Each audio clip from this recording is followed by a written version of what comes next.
How to Survive Artificial Intelligence in Hollywood. The Working Professional's Guide to the New Rules of Film, Television, and Streaming. Introduction.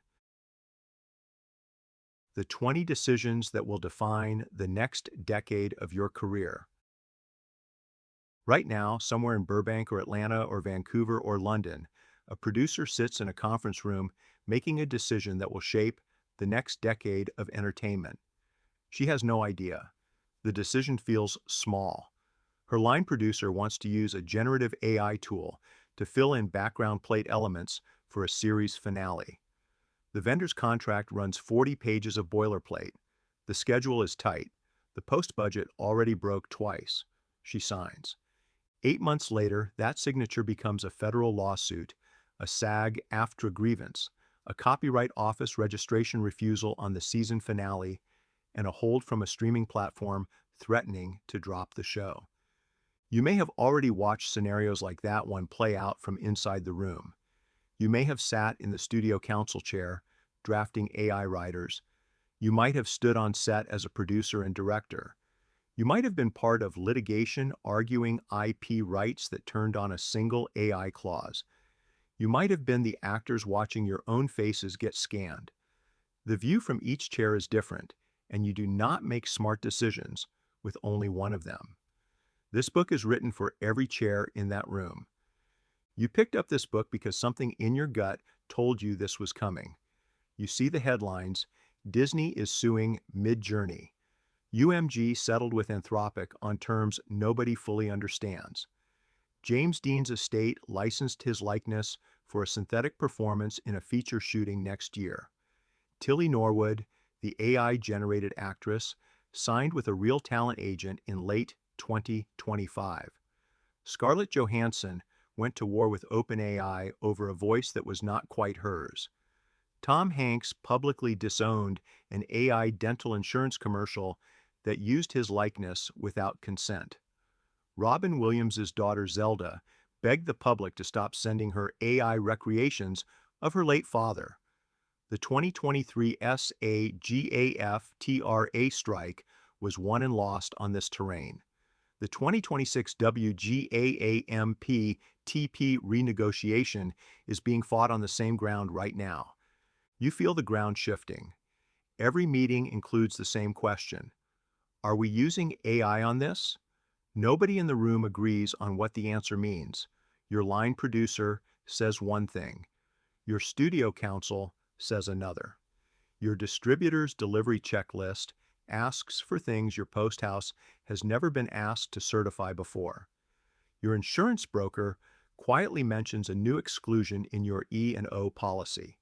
Your director says the tool is fine. Your editor does not want to put it in writing. Your visual effects vendor in Mumbai sends back a clean delivery, and your domestic counsel asks whether the vendor used a Chinese-trained model that no major studio will accept on the chain of title. Here is the truth. The decisions you are making this year, this month, this week, on AI in your productions will determine whether your project gets distributed, whether your stars sue you, whether your union files a grievance against your company, and whether the copyright in your finished work survives a registration challenge at the United States Copyright Office. The field moves faster than any law school course, any union summit, or any studio council meeting tracks. You do not have time to learn these lessons the way the industry learned about clearance, chain of title, and music rights in the 1990s, through painful litigation and lost deals you watched friends suffer through. You need answers now. You need them in plain English. You need them ordered the way a working production runs into them. That is what this book gives you. 20 chapters, 20 distinct issues. Each one stands on its own. Together, they form the operating manual for working with AI in television, film, and live streaming production right now, in the spring of 2026. This is not a legal treatise. This is not a law review article. I am writing for the working entertainment industry. Producers, directors, showrunners, creators, studio heads, and executives. actors and the agents, managers and lawyers who represent them, writers, editors, below-the-line crew, visual effects supervisors, music supervisors, distribution and marketing teams, investors and financiers, anyone making real decisions on real productions with real money and real careers on the line. If your work touches a project that an audience will eventually see, this book is for you. You do not need a law degree to operate at this level. You do not need to run the studio or hold the final cut. You need a working knowledge of the 20 issues hitting your desk over the next 12 months. You need the vocabulary to ask the right questions in your studio meetings. You need the judgment to know when an answer requires a real lawyer to write a real opinion. That is what you have in your hands. Part 1. How AI touches the work and the person.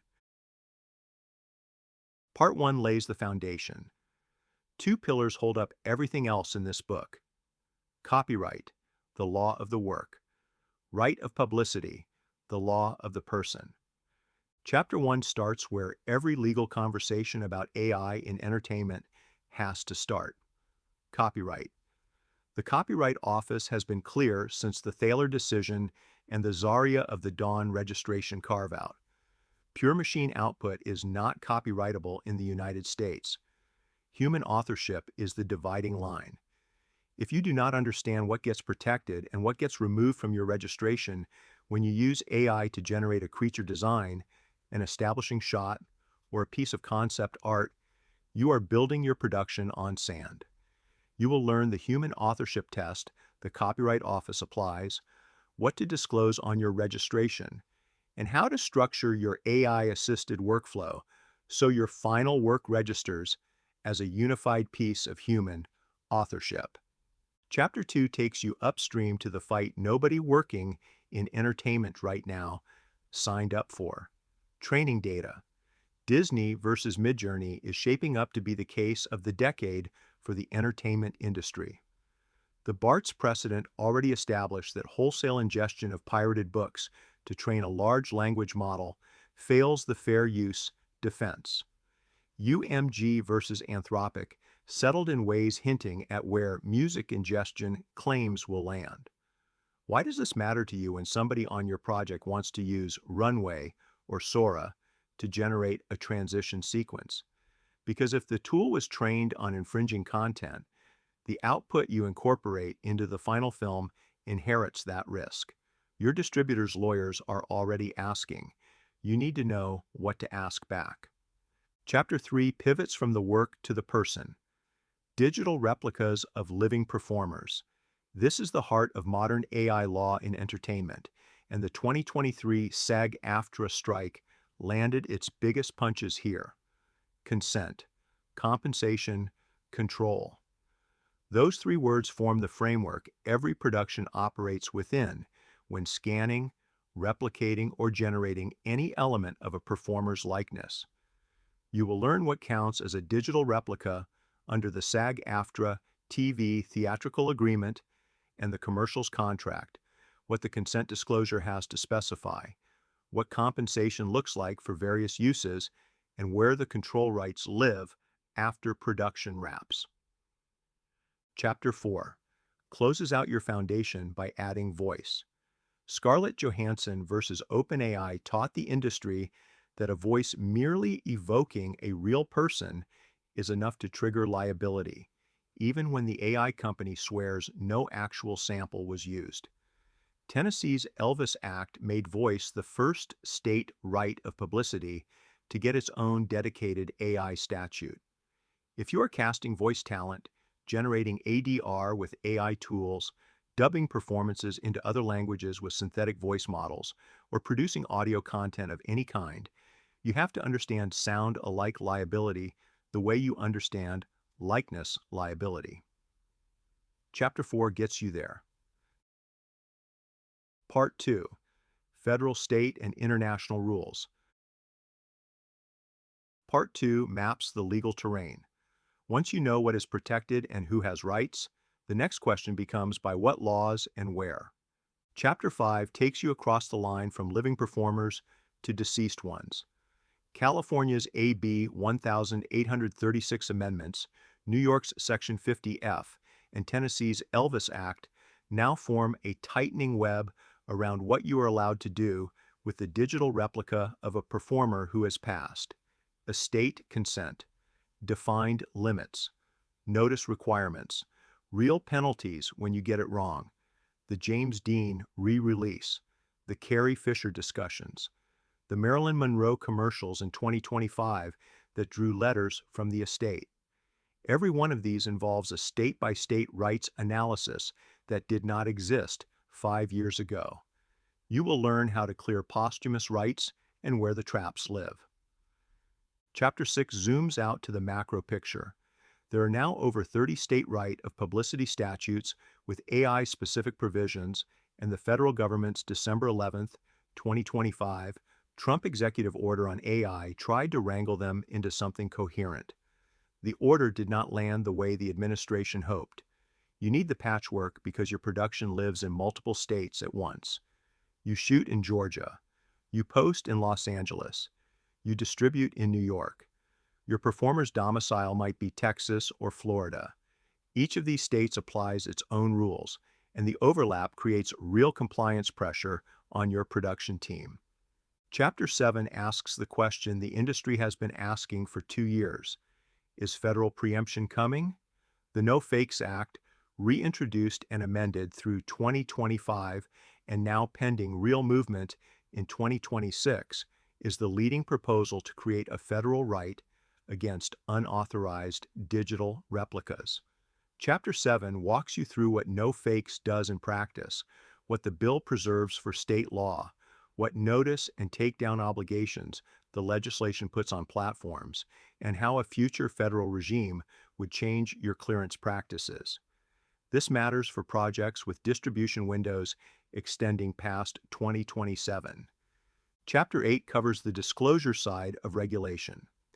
California's AB 853 now requires AI content disclosure for certain media. The European Union AI Act, fully enforced across the EU, requires watermarking and provenance tagging on AI-generated content. The C2PA standard, adopted by Adobe, Microsoft, the BBC, and major studios, has become the technical backbone of how AI provenance gets tracked through a production pipeline. Even the Academy of Motion Picture Arts and Sciences and the Television Academy have updated awards eligibility rules around AI use disclosures. You need to know what to disclose, when, to whom, and in what format. Chapter 8 gives you the disclosure map. Chapter 9 takes you international. Almost every meaningful production today is multi-jurisdictional. The EU AI Act has extraterritorial reach over content distributed into EU markets. The United Kingdom is finalizing its own AI in the entertainment framework. Australia's online safety amendments, Canada's AI legislation, Japan's training data approach, South Korea's deepfake criminal statute. If your show distributes globally, your AI clearance has to account for the strictest applicable regime. Chapter 9 gives you the cross-border map and a working compliance approach for international distribution. Part 3. The Union Frameworks and Labor Realities. Part 3 brings in the union frameworks and labor realities. With both rights and laws established, you turn to the collective bargaining agreements that translate those rights into day-to-day rules on your set. Chapter 10 begins your union education with writers. The 2026 WGAAM-PTP renegotiation is the most consequential AI labor event of the year. The current MBA's AI provisions, the strike settlement language from 2023, and the early signals from the bargaining table all point to expanded restrictions on training, generating, and rewriting with AI. If you are a producer, a showrunner, a writer, or a development executive, the ground under your development process is shifting as you read this. Chapter 10 tells you where the floor is right now and where the floor is heading by the time you sign your next overall deal. Chapter 11 turns to background actors. The 2023 strike was largely fought over, and the digital body scan provisions in the resulting MBA remain the most important AI-specific labor language in the industry. Add the Illinois Biometric Information Privacy Act, the New York Fashion Workers Act, the Texas CUBI statute, and similar state laws, and you have a layered biometric privacy regime applying on your set the moment you pick up a scanner. Chapter 11 walks you through how to scan a background performer lawfully, what your consent forms have to say, what data retention looks like, and what the penalties are when your production gets one of these wrong. Chapter 12 brings in the below-the-line crew. IATSE, the Animation Guild, and the Editors Guild are the next labor frontier. Generative AI hits visual effects, animation, sound design, picture editing, and color in ways nobody anticipated 3 years ago. The 2026 contract cycle will define how this plays out for the rest of the decade. Chapter 12 gives you the state of negotiations, the signals from the locals, the AI displacement clauses on the table, and what your below-the-line workflow has to look like to stay compliant when those agreements close. Part 4, Production Practice, On-Set, In-Post, In the Deal Memo. Part 4 puts everything you have learned into the practice of making a project. These 5 chapters are the most operational and prescriptive in the book. They are your on-set, in-post, in-the-deal memo chapters. Chapter 13 opens at the frontier. Synthetic performers, wholly AI-generated. Tilly Norwood, whose representation deal made global news in late 2025, is shooting test footage for projects right now. SAG-AFTRA has issued formal guidance treating synthetic performers as workforce displacement and a contract violation under certain conditions. Several states have already passed disclosure laws when synthetic performers are used. Insurance carriers and delivery counsel are quietly telling production companies experimenting in this area that synthetic performer projects need separate clearance protocols, separate insurance riders, and separate audience disclosures. Chapter 13 walks you through the legal, contractual, and ethical considerations of casting a performer who is not a person. Chapter 14 moves to the most common AI use case on working productions today: de-aging and digital alteration of real performers. The Irishman opened the door. Indiana Jones and the Dial of Destiny widened the door. Now nearly every major production uses some form of AI alteration on a performer's existing performance. A DR replacement using a synthesized version of the actor's own voice, removing a stunt double's face and replacing it with the leads. Subtle wardrobe changes in post for international markets. Lip sync alteration for foreign language dubs. You will learn what consent has to cover, what compensation looks like for an alteration use, what disclosures the unions require, and how to structure the alteration approval process so you do not end up in arbitration over a cut you thought was approved months ago. Chapter 15 addresses one of the silent risks on every set using generative AI: trademark and iconic character infringement. Generate a quick concept art image of a superhero. Realizing the tool put Spider-Man in the result. The tool did not warn you. Now you have an inadvertent Marvel infringement in your production tree, sitting on a creative director's hard drive, attached to an email chain, possibly already shown to a network executive.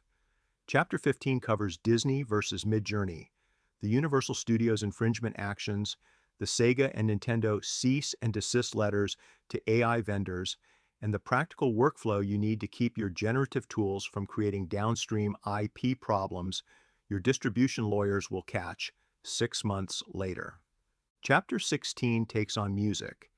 AI-generated music has its own ecosystem of tools, licenses, and lawsuits. Suno and Udio remain in active litigation. Major labels publish their own AI policies through 2025, restricting training and certain uses. The sync licensing world rewrites standard agreements in real time. If you have music in your production, and you do, you need to understand AI's footprint on score, source, and song.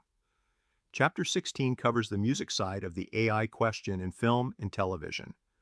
Chapter 17 is the capstone of production practice: contract drafting, AI writers, talent writers, vendor writers, crew writers. Every preceding chapter in Part 4 has identified the issues. Chapter 17 teaches you how to translate them into enforceable contract language. You will see actual writer clauses, side letter terms, and amendment language drawn from working productions. You will see the language that holds up in arbitration and the language an arbitrator throws out. The chapter cites back to specific scenarios from chapters 13 through 16, so you see exactly which clause solves which problem. Part 5, From Set to Screen, From Insurer to Audience. Part 5 follows the project out the door, to the insurer, the distributor, the marketer, the audience. These 3 chapters tie together everything you have learned and apply the framework to the post-production through release lifecycle. Chapter 18 follows the project into distribution, chain of title, copyright registration, distribution risk. Streamers and theatrical distributors now require detailed AI disclosure questionnaires as part of standard delivery. The Copyright Office conducts AI-specific examination on registrations, flagging any AI assistance, with timelines extending months past historical norms. Chapter 18 gives you the chain of title checklist for the AI era and the registration approach to clear the office without rejection. Chapter 19 pairs with 18, Errors and Omissions Insurance. E&O carriers have tightened AI exclusions for 2 years now. Every standard policy issued in 2026 has some form of AI carve-out or specific endorsement requirement.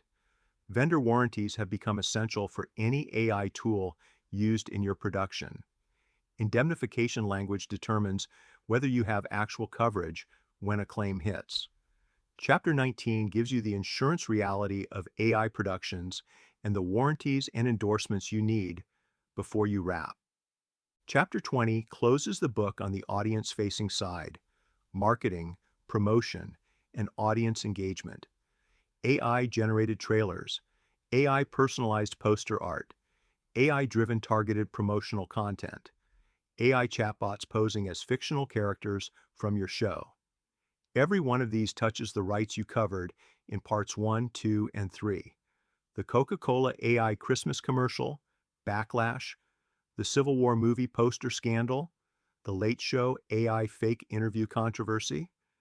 Marketing is the last legal risk surface your project crosses before the audience sees your work, and Chapter 20 ties together every concept in the book. The closing chapter doubles as a synthesis, showing the whole framework at once. What you should take from this book before you turn the page. AI in entertainment is not coming. AI in entertainment is already here. The decisions you make this week set precedent for your career and your company. The people who thrive over the next 10 years, in any role on any production, built AI fluency into the way they make deals, structure productions, write writers, supervise post, and clear projects for delivery. Everyone else will lose copyrights, lose lawsuits, and lose distribution slots they thought they had locked. You're holding a working production guide for an industry rewriting itself in real time. Read it cover to cover the first time. Then keep this book on the shelf next to your call sheets and your standard agreements. Refer back when a question hits. Now turn the page and start where you have to start. Chapter 1. Copyright, the single most valuable asset in any production you will ever touch. The reason your distributor pays. The reason your investors see returns. the reason the studio greenlit the project in the first place, the reason you have anything to sell at all. AI rewrites the copyright rules in real time, and the Copyright Office publishes new guidance every quarter. If you do not get copyright right in the AI era, nothing else in this book will save you. Chapter 1 starts with a story about a producer who handed over her final cut and got a 6 a.m. phone call from her distribution lawyer telling her 8 scenes did not belong to her. The AI generated background extras, the crowd she filled in for the stadium scene, the de-aged actor in the flashback. None of those pieces of her film held copyright protection. The streaming platform that paid her a fortune for distribution rights wanted those scenes removed or replaced before release. She will not be the last one this happens to. Read chapter 1 twice, then come back here and keep going. The people who survive this decade in this industry will not be the smartest ones in the room.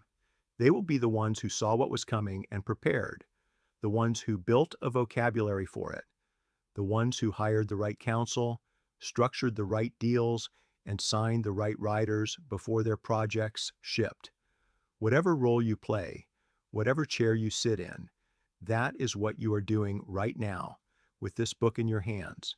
Welcome to work.